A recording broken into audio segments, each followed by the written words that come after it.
Alright, while waiting for the reflux, we can begin to show you what recrystallization is.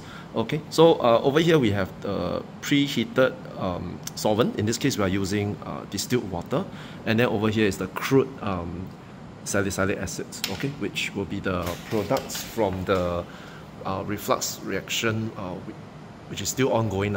Okay, so right now I'm going to show you how to do recrystallization. So we need the solvent to reach near its boiling point, and the aim is to dissolve these crude products in as little water as possible so as to reach a supersaturated solution.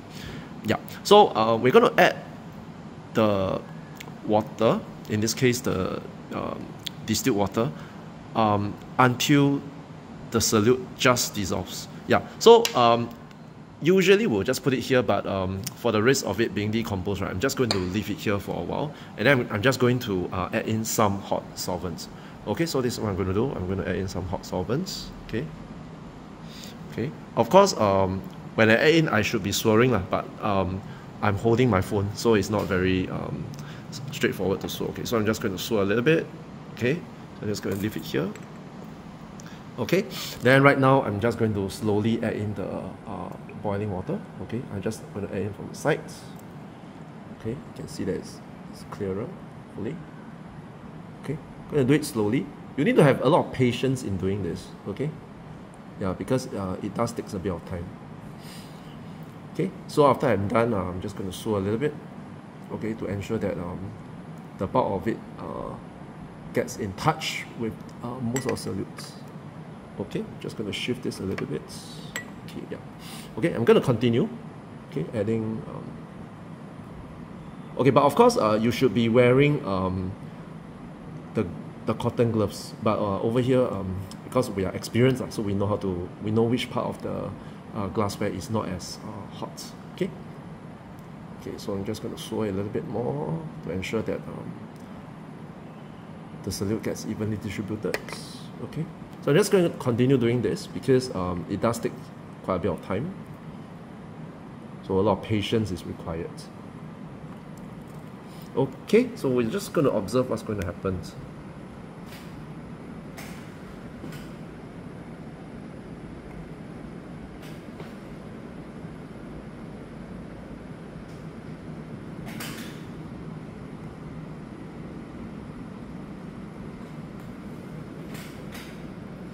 Okay, you can see, you can observe that the solute begin to dissolve and the solution clears up.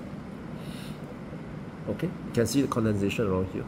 Yeah, because the top part of the conical flask is cooler. Okay, you can observe that the solution slowly clears up. I can't go too near because if not I will be touching the hot plates, so it's a bit dangerous. Okay, and of course I often share with the students that I should be using a glass dropper, but we don't have one at hand, so I think the plastic one works as well, although it's not as desirable. Okay, I'm just going to slowly observe to see whether the conical flask begins to boil.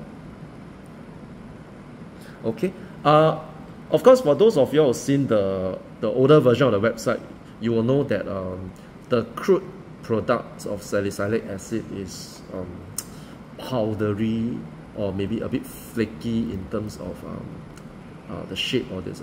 But when you actually recrystallize it well, right, the shape is actually a beautiful needle shape. Yeah, so in order to get that very beautiful needle-like crystal, right, you have to cool it down very, very slowly, and you cannot cool it down when the solution is super saturated. You have to add in a little bit more water beyond the saturated point. Okay, so remember earlier on I mentioned that the best way to do recrystallization is to add in hot water until the last bit of solid just dissolves. Yeah, so from my experience in dealing with salicylic acid, right, it will help if the amount of water added is about 20% to 30% above the requirement. Okay, so you can see that now the bulk of it dissolves. Okay, it begins to boil. Okay, I'm just going to add in a bit more water to the side. Okay, There are still some solutes that doesn't dissolve. It's quite stubborn stains here, but I'm gonna wait for a while. Okay, still got a bit if you'll notice. Okay, I better not point my fingers. Yeah, a bit here. Zoom in a bit. Yeah, it's over here. Okay, these are probably the unreacted reactant in various forms. Yeah, so I cannot conclude because I don't know the source of the crude salicylic acid. Yeah, so sometimes it can be a bit difficult to decide, especially if it's crude salicylic acid.